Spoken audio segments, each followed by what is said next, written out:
पैसा पैसा पैसा पैसा नमस्ते गाइज, म यहाँहरूको ईश्वरी बलानी। आज हाम्रो यात्राको चौथो दिन हामी पोखरामा भ्रमण गर्न आइपुगेका छौँ। सबभन्दा पहिला त हामीले फेवा तालमा बोटिङ गरेर ताल बाराई मन्दिरको दर्शन गरिसक्यौँ। त्यसपछि हामी गयौँ कहाँ रे, कुन मन्दिर, बिन्दवासिनी मन्दिरको दर्शन गरेर हामी फेरि घुम्दै घुम्दै यो प्याराग्लाइडिङ पोखरा भन्ने ठाउँमा आइपुगेका छौँ। सारङकोटमा यहाँ चाहिँ एकदमै राम्रो राम्रो राम्रो ठाउँ रहेछ है। अनि हामीले चाहिँ यहाँबाट पुरा भ्यूहरू, फेवातालहरू यहाँबाट हेर्दा कस्तो राम्रो देखिने कि, यस्तो राम्रो देखिने कि सारा दुःख मैले भुलेँ होला। कति काम गर्नु होइन, कति काम गर्नु, जति काम गरे पनि पैसाले पुग्यो होइन। कहिले कहिले चाहिँ साथीहरू घुम्नुपर्छ है, सारा दुःख भुलेर नयाँ नयाँ ठाउँमा घुम्नुपर्छ। हजुरहरू पनि यहाँ आउनु सक्नुहुन्छ, एकदम वेलकम छ तपाईँलाई। यहाँ आउनुभयो भने तपाईँले सारा दुःख पीर व्यथा सबै भुलेर तपाईँ यो समय हराउन सक्नुहुनेछ।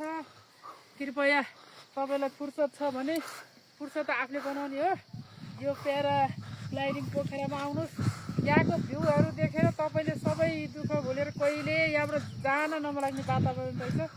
म त यहाँ एकदम खुसीले एकदम रमाइरहेको छ। एकदम यहाँ कस्तो वरिपरिको दृश्य, अगाडि जो फेवाताल छ है, पछाडि हरियाली।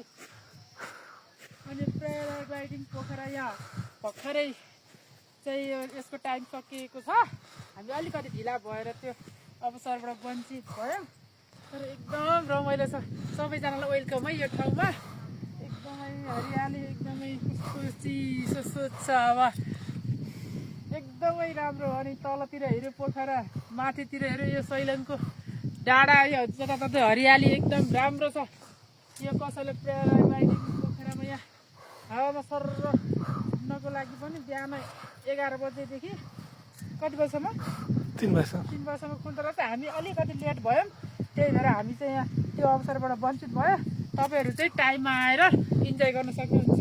र गाइज, सबैलाई मैले यहाँ आउनलाई निमन्त्रणा गरेँ। यस्तो चिसो, यस्तो मिठो हावा, यहाँ आएपछि तपाईँसँग कुनै टेन्सन छ भन्ने कुरा नै तपाईँले बिर्सिनुहुन्छ कि, त्यस्तो राम्रो ठाउँ छ।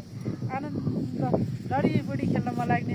यहाँ भयो चाइनिज कुकुरहरूमा तर लडीबडी खेल्न पनि सक्नुहुनेछ है।